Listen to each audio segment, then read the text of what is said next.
Estamos iniciando o nosso programa Verdade Absoluta e hoje um programa extra especial e queremos falar sobre o conflito que está acontecendo entre Israel e os palestinos, ali naquela região da faixa de Gaza. Mas antes, nós queremos dizer para você que se inscreva no nosso programa Verdade Absoluta. Se você puder, ative o sininho de notificações para que você possa receber novos vídeos quando nós gravarmos, ok? Por favor, não deixe de dar o toquezinho, o seu like, entendeu? E também deixar os seus comentários. Ative o sininho, deixe os seus comentários. Nos ajude, por favor. Nós pedimos que isso nos ajuda muito, tá certo? Para que o nosso programa avance. Então, não deixe de fazer a sua inscrição, os seus comentários, ativar o sininho, tá certo? Se você quiser deixar um comentário, algum programa que você gostaria de ouvir, algum comentário que você queira fazer, algum assunto que você queira tirar suas dúvidas, mande para a gente. E a gente vai trabalhar para responder exatamente ao seu pedido, tá certo? Mas, por gentileza, se inscrevam no nosso canal, ative o sininho de notificações para que o YouTube avise a vocês de novos vídeos que nós gravarmos, ok? O assunto de hoje sobre o conflito de Israel e Palestina. Essa coisa que nós sabemos que já acontece há muitos e muitos séculos, não é de hoje. Desde o Antigo Testamento, da Antiga Aliança, da Velha Aliança, que esse conflito se desenrola aí, tempos parados, tempos ativos, e assim isso já vem acontecendo ao longo de muitas datas. E o assunto de hoje, do nosso Verdade Absoluta, diz respeito a este conflito. E nós poderíamos dizer para você, este conflito que hoje acontece, que está acontecendo, nós podemos recuar um pouco, vislumbrar e na nossa ótica, na nossa perspectiva de ver as coisas, podemos entender que Israel sempre foi, até um dia isso findar, mas Israel é uma nação sob a ira de Deus. Podemos dizer, uma nação sob a ira de Deus, Israel. Mas por quê? Por que Israel é uma nação sob a ira de Deus? Vamos explicar. Para que você entenda melhor o motivo deste conflito que está acontecendo e de outros que já aconteceram.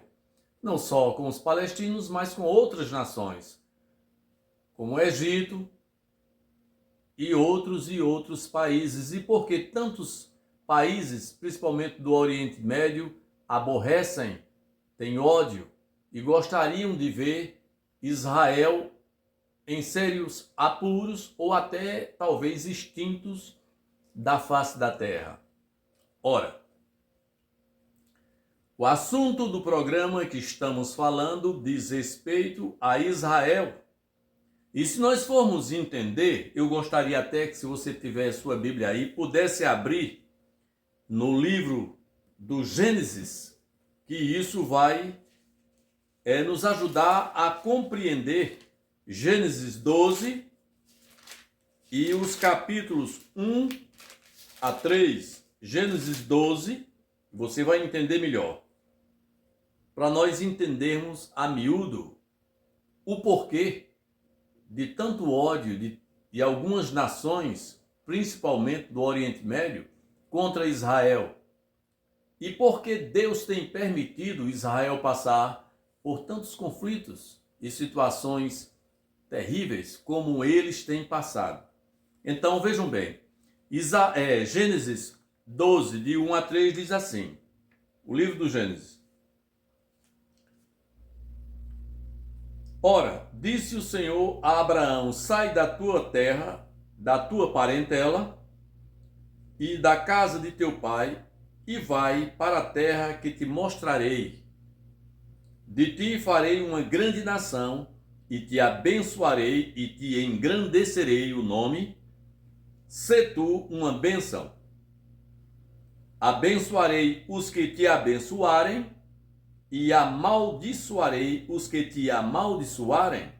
Em ti serão benditas todas as famílias da terra. Gênesis 12, de 1 a 3. Deus chama Abraão, que é o pai da raça judaica. Esse povo descende dele. Dos lombos de Abraão veio esse povo. Israel, os hebreus. E nós observamos o seguinte: depois da morte de Abraão, depois que Deus faz essa promessa a Abraão, e Abraão se expande e sai do meio da sua parentela, do meio da sua família, ele creu em Deus, ele acreditou nas palavras que o Todo-Poderoso tinha falado com ele, ele deu crédito e foi para essa terra que Deus prometera para ele. Uma terra que eu lhe darei por possessão eterna, tá certo? E essa terra será sua e da sua nação. Em ti serão benditas todas as famílias ou todas as nações da terra. Observem que Deus aqui faz uma promessa dizendo que as nações do mundo seriam abençoadas em Abraão. Então, nós que somos brasileiros, ou qualquer nação do mundo é abençoada de conformidade com a bênção de Israel. Porque assim foi a promessa de Deus: em ti serão benditas todos os povos da terra. Então, Israel é uma nação que Deus colocou como se fosse a mãe de todas as nações. Um país que é menor do que o estado de Sergipe, por incrível que pareça, toda a nação, o país de Israel, é menor do que o estado de Sergipe. Já imaginou? Mas é um povo poderoso. Porque dele descende o Cristo, de Israel descende o Salvador do mundo, o Filho de Deus. De Israel vem o Filho de Deus, nascido de Maria e de José, através da graça de Deus, no seu Santo Espírito, quando ela concebeu que Maria era uma mulher judia, era uma mulher israelense. E Jesus Cristo, o Filho de Deus, é um judeu. É desse povo que Deus suscitou o seu Filho. Deus não trouxe de outra nação o seu Filho, Jesus Cristo, de outro país, e sim nascido em Israel, em Belém da Judéia. Essa nação é uma nação abençoada porque dela descende o Salvador do mundo. Vocês entenderam? Então, qualquer conflito que aconteça com Israel sempre terá a mão do Todo-Poderoso agindo. Mesmo, como eu disse, que é uma nação sob a ira de Deus. Por que esta nação está sob a ira de Deus? Porque Deus sempre castiga essa nação. Porque mesmo Deus amando esta nação, ele sempre tem punido essa nação, porque eles não reconheceram a Jesus como seu Salvador. Eles não reconheceram ao seu filho legítimo, aquele que nasceu deles, do meio deles, eles não receberam como Salvador. Até porque está escrito lá nos Evangelhos, segundo que, se eu não me engano, 1:11, ele veio para os que eram dele e os dele não receberam. Isto é, ele veio para o seu povo Israel, sendo Jesus nascido em Belém da Judéia, veio para o povo dele, mas eles não aceitaram, eles recusaram a Jesus como Salvador. E esta nação, ela tem passado por problemas, não é de agora. Se nós voltarmos ao passado, nós vamos ver que depois da morte de Abraão se levanta aí outros e outros descendentes, assim como como Isaac, assim como Jacó, o povo foi escravizado pelo Império Egípcio, pelos faraós, 400 anos de escravidão. E Deus permitiu. Você já imaginou que é 400 anos de escravidão? Isto é, famílias, 4 gerações, quase 5 gerações, morriam, nasciam, outros, e continuava aquele ciclo terrível de sofrimento, 400 anos aproximadamente, 430. Para ser certo, Deus permitiu durante esse período a escravidão de Israel por desobediência. Porque assim como a palavra de Deus diz, o próprio Deus diz, esse povo é um povo de coração duro, impenitente, um povo de dura cerviz. É um povo que não se dobra, é um povo duro de coração. Mesmo assim, Deus ama esta nação. E Ele não quer, mesmo sendo uma nação que está na mira de Deus, sobre punição e sob a ira de Deus, Deus não quer que ninguém toque nela, porque desta nação veio o Filho de Deus. Toda nação que se levantar contra Israel vai quebrar a cara. Porque todas as nações do passado, assim como Faraó quebrou a cara, ele e todo o seu exército e o seu país, sofreram muito, não só com as pragas, mas também com a morte de Faraó e todo o seu exército foram afogados quando eles entraram ali no Mar Vermelho, querendo trazer de volta o povo que ele tinha libertado. Depois das pragas, ele resolveu, Faraó, libertar o povo pelas mãos de Moisés, que Deus levantou. Mas se arrepende, quer o povo de volta, e Deus afoga Faraó e todo o seu exército, milhares de soldados, cavaleiros e cavalos e carroças, foram afogados e mortos na passagem ali do Mar Vermelho. E Deus puniu o Egito por isso. Todas as nações que se levantam contra Israel sempre vão ter um final triste e infeliz. Esta nação, ela vem sofrendo ao longo de muitos séculos, de muitas datas.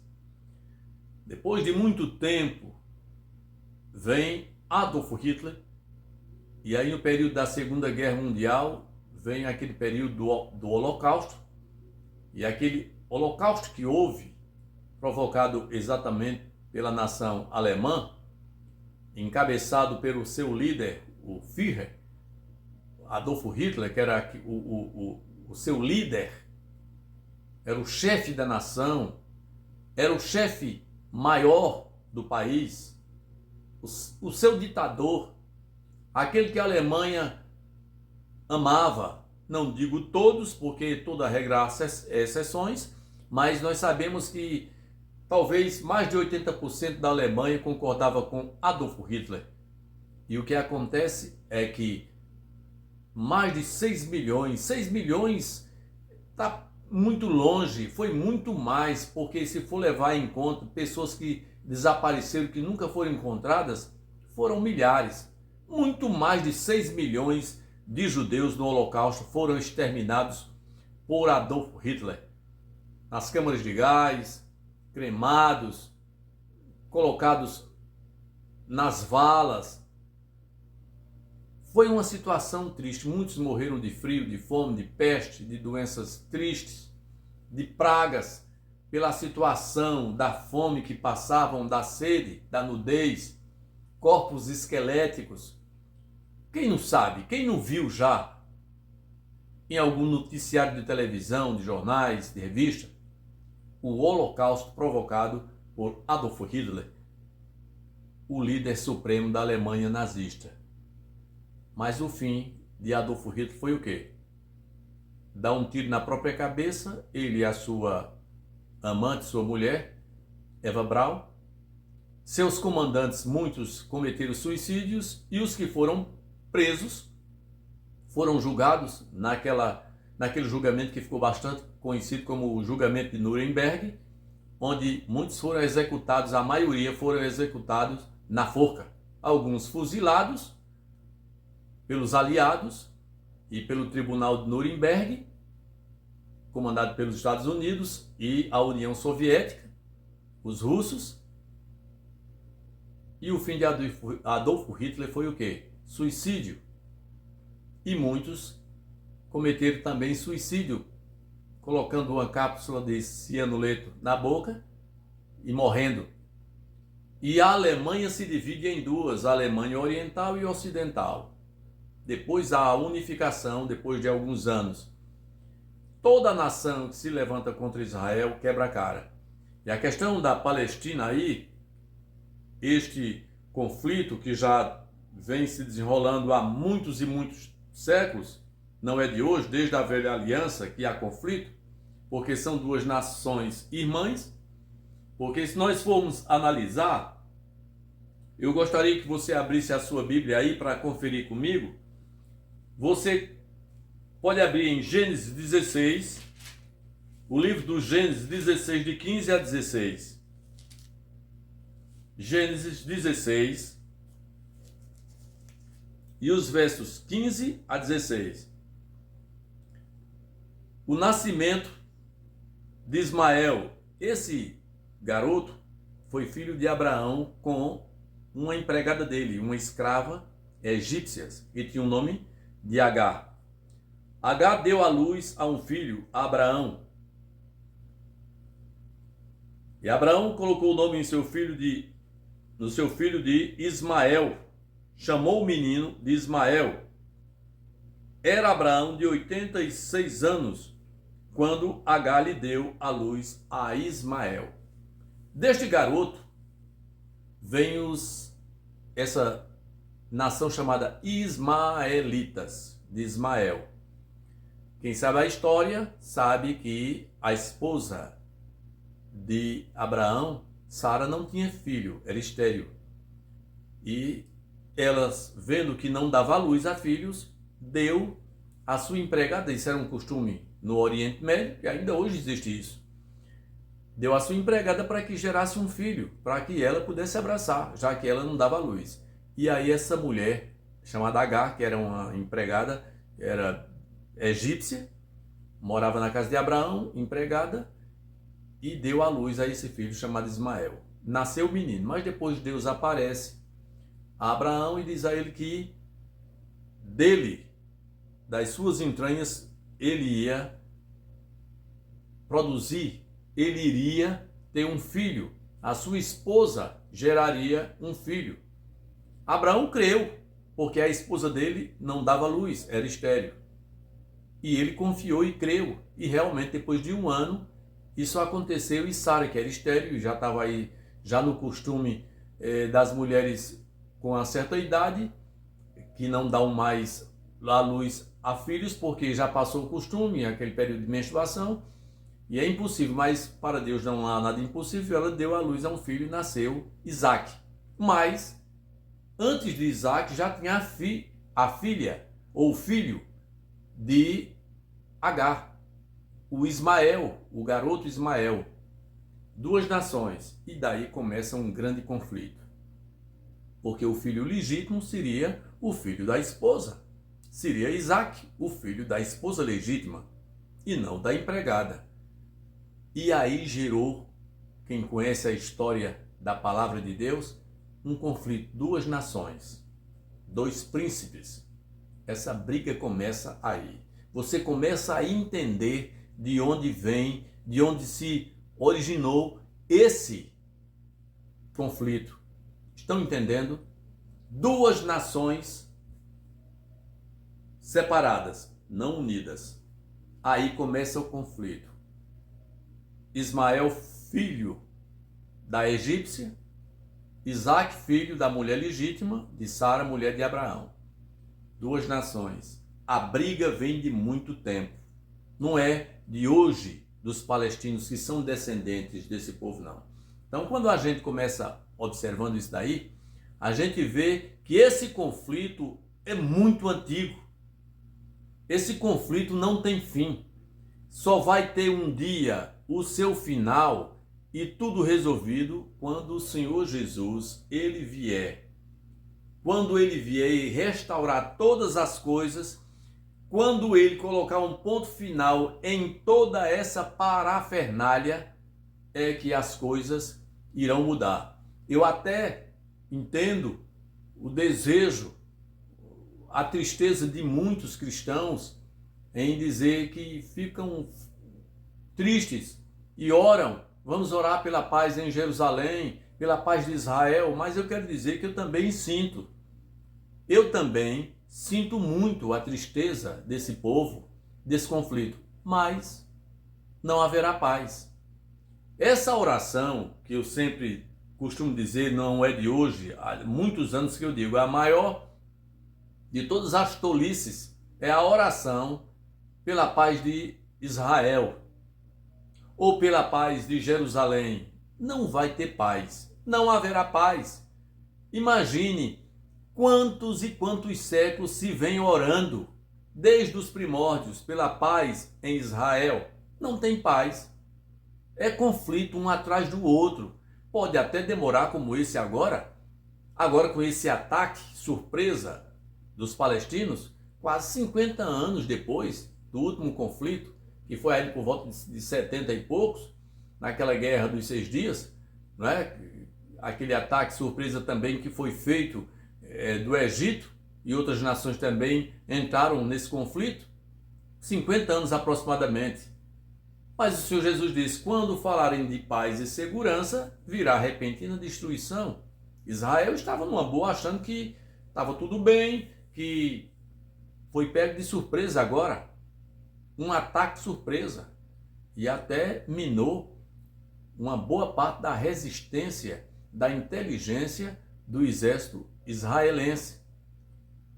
Orar pela paz de Israel é tolice, porque essa paz não vai acontecer, porque é uma nação sob a ira de Deus e o próprio Deus, ele não responde nem atende a esta oração, porque esse conflito ainda vai por muitos e muitos tempos, até o período do anticristo e depois dele, porque essa nação, ela está pagando por tudo que ela fez e por tudo que ainda faz, porque a rejeição de Israel contra o Filho do Altíssimo ainda hoje é iminente, é verdadeiro. Eles não creem em Jesus, eles não recebem a Cristo como Salvador. Aquilo dali foi um impostor, aquele não foi nada. Essa rejeição, Jesus, ele disse, eu vim para os meus e os meus não receberam. Eu vim para o que era meu, isto é, eu vim para a minha nação, eu vim para o meu povo, mas o meu povo não me recebeu. Ao contrário, ao invés de receber ao Filho que Deus enviou, para eles, para a salvação, a própria salvação deles, eles entregaram ao governo romano para ser crucificado. Ou você acha que quem foi que entregou a Jesus? Os próprios sacerdotes do templo, Caifás, Anás, os principais do templo. Os sacerdotes que estavam no comando de Israel entregaram a Pilatos, governador romano, para que Jesus fosse crucificado. Eu vim para os meus. Eu vim para a minha família, para o meu povo, para a minha nação. A minha nação me rejeitou. E uma certa vez o Senhor Jesus, sentado sobre o monte, olhando para Jerusalém, lá do alto ele viu o panorama e disse, Jerusalém, como eu gostaria de te abraçar, de te acarinhar, de te afagar, assim como a galinha faz com os seus pintainhos, colocar debaixo te aquecer. Rejeição total. Essa rejeição começa bem antes do nascimento de Jesus. Eles já rejeitavam o próprio Deus. Por muitas vezes, quantas vezes o Senhor disse aos seus profetas: essa nação é uma nação de coração duro, impenitente, uma nação de dura cerviz, que não se dobra, é uma nação dura. Lembram que Deus os tirou da terra do Egito, 400 anos de escravidão, cacete. No meio do caminho eles queriam voltar. Não, bom é voltar para o Egito. Porque lá a gente ao menos comia uma carninha com cebola. Vocês entendem? Um povo que passou 400 anos de escravidão, debaixo do chicote de Faraó. Não reconheceram Deus como seu libertador.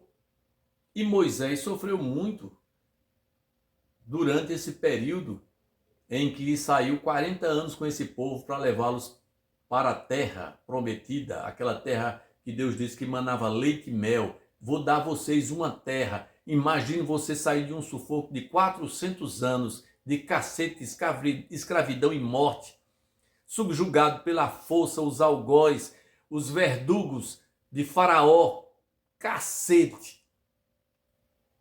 E você não reconhecer a Deus como seu libertador, o seu salvador, e dizer, não, a gente quer voltar, no meio do caminho, bom é a gente voltar para o Egito. Então, um povo muito duro de coração. No momento da crucificação, antes, voltando um pouco, Pilatos disse, mas esse homem, eu não vejo culpa alguma nesse homem. E vocês querem crucificar? Por quê? Crucificam. Por que eles disseram isso? Quem disse isso foi eles. Foi a própria nação israelense. Foram os judeus. Foram os próprios contemporâneos de Jesus que disseram, crucificam. E que o sangue dele caia sobre nós e os nossos filhos. E caiu. Durante o período aí da Segunda Guerra Mundial, ali do período de Hitler, mais de 6 milhões, muito mais, foram sacrificados, mortos. Se cumpre exatamente a palavra do que eles disseram, porque a boca fala daquilo que o coração está cheio. Que o sangue dele, de Jesus, caia sobre nós e os nossos filhos. Estavam falando de um futuro. Olha, imagine, eles lançaram sobre eles mesmos uma grande e terrível maldição. Nós queremos é que ele seja crucificado. E se a gente tiver de pagar alguma coisa, caia sobre nós e os nossos descendentes. Eles disseram isso há quanto tempo? Há mais de 2000 anos. Se cumpre exatamente com Adolf Hitler na Segunda Guerra Mundial, no Holocausto. Mais de 6 milhões, muito mais. Carnificina foi grande. Se cumpriu a palavra que eles disseram, pronunciaram com a sua boca, e o sangue caiu. O sangue do inocente Filho de Deus, lá na cruz que foi derramado, quando ele não tinha mal nenhum, tudo o que ele fez foi coisa boa e maravilhosa. Dar vista aos cegos, curar os leprosos, aos enfermos de todo tipo, os endemoniados, pessoas que tinham morrido voltaram à vida com ele. Qual a culpa que Jesus tinha? Mas esse povo de dura cerviz, esta nação que está sob a ira de Deus, disseram, nós queremos que ele seja crucificado. E se tiver de acontecer alguma coisa, pode cair em cima de nós e dos nossos descendentes. E vem caindo. Entenderam? Entenderam? E muita gente não parece que não consegue vislumbrar essa ótica. Por quê? Porque Israel passa por tanto sufoco? Rejeição. Coração duro. Cabeça terrível. Eles não conseguem enxergar, eles não conseguem ver, eles não conseguem crer que Deus enviou seu Filho para que eles pudessem ter vida e vida abundantemente. Aí você diz, mas e aí? estão entregues à sorte? Poderia isso acontecer. Mas como Deus não invalida a sua promessa, e Deus fez uma promessa e ele não pode voltar atrás naquilo que ele promete, porque ele é Deus, se Deus voltasse atrás não seria Deus. E ele fez uma promessa a Abraão: em ti serão benditas todas as nações do mundo, e de você vai nascer, que seria Isaque, o filho dele, nascido da esposa que era estéril, que depois Deus abençoou e ela veio ter Isaque, o filho de Abraão, esse filho legítimo. Dele veio exatamente uma nação poderosa. Daí veio Jacó, Esaú, que também foram dois conflitos, dois irmãos brigando, e aí vem exatamente os descendentes tanto de Ismael como de Esaú, que formam o grupo dos palestinos de hoje, desse conflito, porque a coisa é bem atrás. Uma grande nação. E Deus disse a Abraão que dele levantaria uma nação que seria poderosa e seria como as estrelas do céu. Você pode, Abraão, contar as estrelas do céu? Você pode enumerá-las? Assim como a areia do mar, Abraão, você pode? Assim será a sua descendência. O povo judeu é um povo que cresce. E um povo que é abençoado, porque essa promessa foi dada a eles. Deus disse que esse povo, onde chegassem, seriam prósperos. Hoje, se um judeu chegar em qualquer parte do mundo, ele prospera, ele enrica. E nós temos conhecimento de tantos e tantos judeus que chegaram e ficaram ricos. Por quê? Porque eles têm a bênção, eles têm a promessa. Deles descende o Salvador, com toda a dureza e impenitência do coração deles, mas Deus não pode invalidar a sua promessa. Porque a palavra de Deus diz que Deus não é homem para que minta e o filho do homem para que se arrependa. Ele fez uma promessa e ele cumpre, mesmo com toda a dureza, mesmo com um coração endurecido como esta nação é, mas é um povo que está sob proteção e bênção de Deus.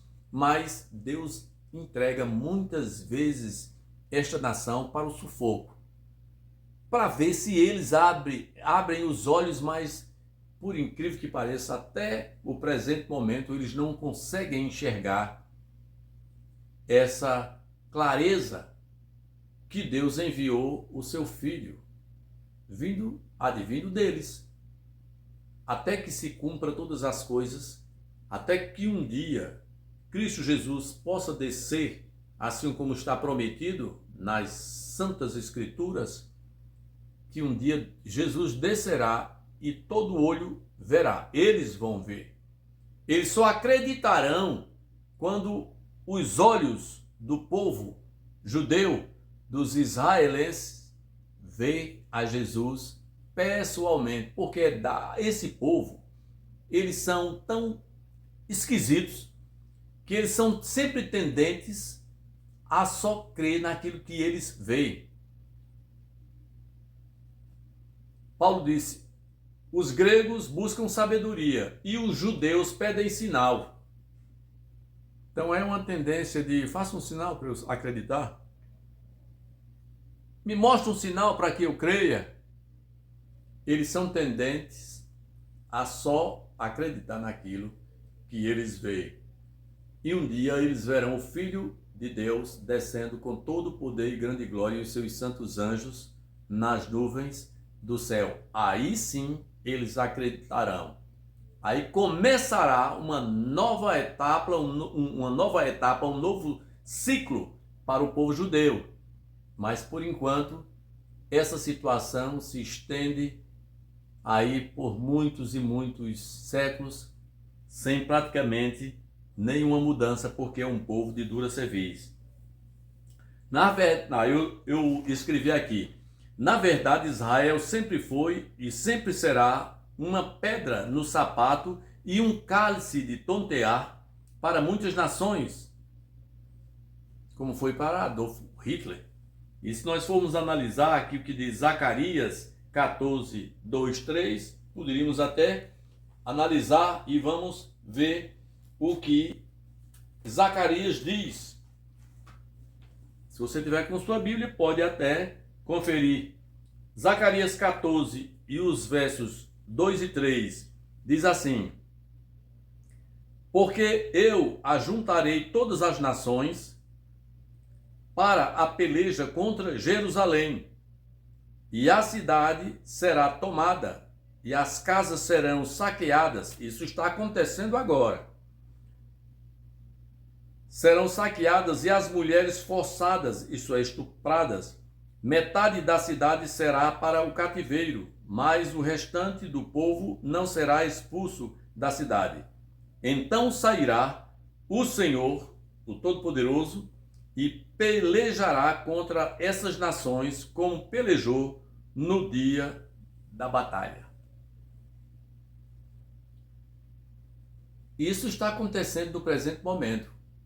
Os soldados palestinos e muitos daqueles que estão acompanhando essa turba dos palestinos, esses terroristas entrando nas casas, matando mulheres, crianças, saqueando, levando preso, outros estão sendo degolados, mortos, fuzilados, metralhados.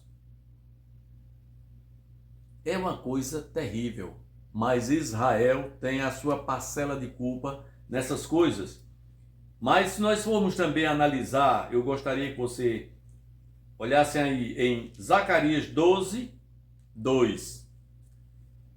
Zacarias 12, o verso 2, que diz: eis que eu farei de Jerusalém um cálice de tontear para todos os povos em redor e também para Judá durante o sítio contra Jerusalém. Naquele dia farei de Jerusalém uma pedra pesada para todos os povos. Eu vou para o 3, o verso 3. Todos os que a erguerem se ferirão gravemente, e contra ela se ajuntarão todas as nações da terra. Entendeu? Observe que Israel é uma pedra de tropeço. Muita gente está de olho nele. Não é só os palestinos. E a gente sabe que lá na frente, Gog, príncipe de Meseque, ou seja, a Rússia vai invadir Israel. Não está longe disso acontecer, não. E com ele irá, com certeza, Irã e outros, a Líbia e outros países aí que estão coligados ali no Oriente Médio com esses países,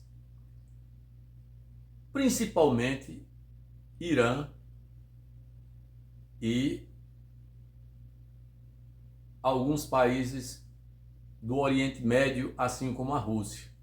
Porque com certeza logo logo a Rússia se reunificará, sendo uma só nação como foi aí no passado não tão distante, porque com certeza a União Soviética voltará rediviva, formando só um bloco só. E aí esta invasão que eu estou falando, essa invasão de Israel se dará juntamente com outros países e junto da União Soviética rediviva, que há de se erguer, irão outros países, assim como o Irã, que é o inimigo feroz de Israel, e outros, Turquia, Líbia e outros países do Oriente Médio. Israel está passando por apuros porque ele buscou desgraça para ele mesmo. Mas a bondade e a misericórdia de Deus tem sido muito grande com esse povo. Porque se não fosse a bondade e a misericórdia de Deus relacionada ao povo de Israel, ele já teria sido esmagado e talvez nem existisse mais. Mas pela promessa que ele fez a Abraão, ele há de cumprir até os últimos dias, quando Jesus Cristo descer, quando ele vier nas nuvens com poder e grande glória e os seus anjos, e ele há de batalhar por Israel, pela sua nação, e trazer a luz da verdade para aquele povo de dura cerviz, povo impenitente, povo de coração negro e terrível. este conflito não termina por aí. Se você acha que isso vai terminar por aí, não vai. Essa coisa que você está vendo acontecendo vai se estender e crescer muito mais. A coisa vai chegar a um ponto que há uma necessidade de uma intervenção do Todo-Poderoso, porque as nações irão se unir e unificarem-se para invadir Israel. E Israel tão pequeno, essa conchinha tão pequena perto de muitos países não é nada, mas ela tem um Deus grande que está sempre cuidando dela, mesmo com toda a dureza do seu coração. Mas é uma nação que vem passando por sufoco e problemas sérios, exatamente pelo motivo da rejeição àquele que foi enviado para eles, e eles rejeitaram, e eles não creram, e ainda hoje continuam sem crer, sem acreditar. Que Deus tenha misericórdia.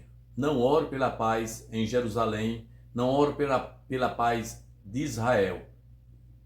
Eu peço que Deus tenha misericórdia. É o que eles precisam, misericórdia.